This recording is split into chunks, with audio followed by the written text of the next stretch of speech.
అసలు? Pimples is basically excessive oil production వల్ల ఒక బ్యాక్టీరియా దాంతో ఈ ప్రాసెస్లో వస్తాయి. యూజువలీ టీనేజ్లో హార్మోనల్ చేంజెస్ అప్పుడే స్టార్ట్ అవుతాయి కాబట్టి ఆ ఏజ్లో పింపుల్స్ని ఎక్కువ కామన్గా చూస్తూ ఉంటాం. కానీ ఇప్పుడున్న సినారియోలో టీనేజ్ పింపుల్స్ కంటే అడల్ట్ ఏజ్లో పింపుల్స్ అన్నవి ఎక్కువగా కామన్ అయిపోయినాయి. దట్ ఈస్ మెయిన్లీ బికాస్ ఇప్పుడు అందరికీ మెటబాలిక్ సిండ్రోమ్ అంటాం అనమాట. హార్మోనల్ ప్రాబ్లమ్స్ అవన్నీ చాలా ఎక్కువ అయిపోయినాయి.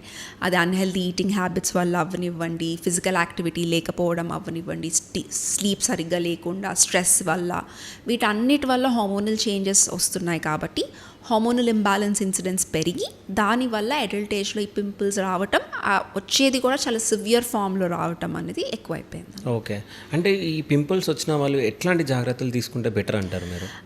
అగైన్ అండి, టీనేజ్లో వచ్చిన పింపుల్సా, అడల్ట్ ఏజ్లో వచ్చిన పింపుల్సా, ఏ సివియారిటీలో వాళ్ళకి పింపుల్స్ ఉన్నాయి, అది యూజువలీ వచ్చి ఏదో చిన్నగా ఒక ట్రెండ్ వచ్చి మామూలుగా తగ్గిపోతున్నాయి is not a big problem.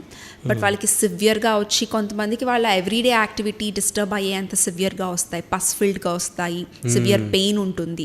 And కొంతమందికి ఆ పింపుల్స్ తగ్గిపోయే ప్రాసెస్లో బ్యాడ్గా స్కారింగ్ అయిపోతుంది, గుంటలు పడిపోతూ ఉంటాయి.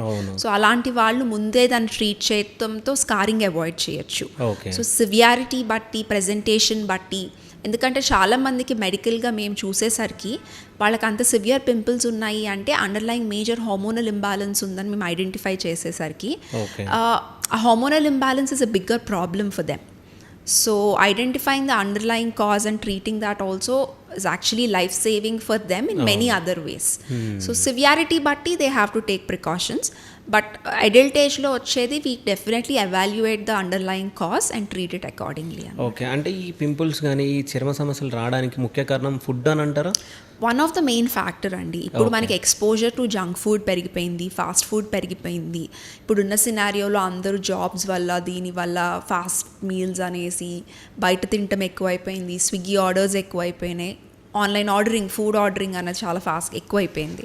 సో దీనివల్ల in general exposure to ultra high processed foods అంటాం, ప్యాకేజ్డ్ ఫుడ్స్ అంటాం, ఇలా అన్హెల్దీ ఈటింగ్ హ్యాబిట్స్ అన్నీ కూడా ఎక్కువైనాయి. కాబట్టి దాంతో వచ్చే ప్రాబ్లమ్స్ ఇవన్నీ. ఓకే.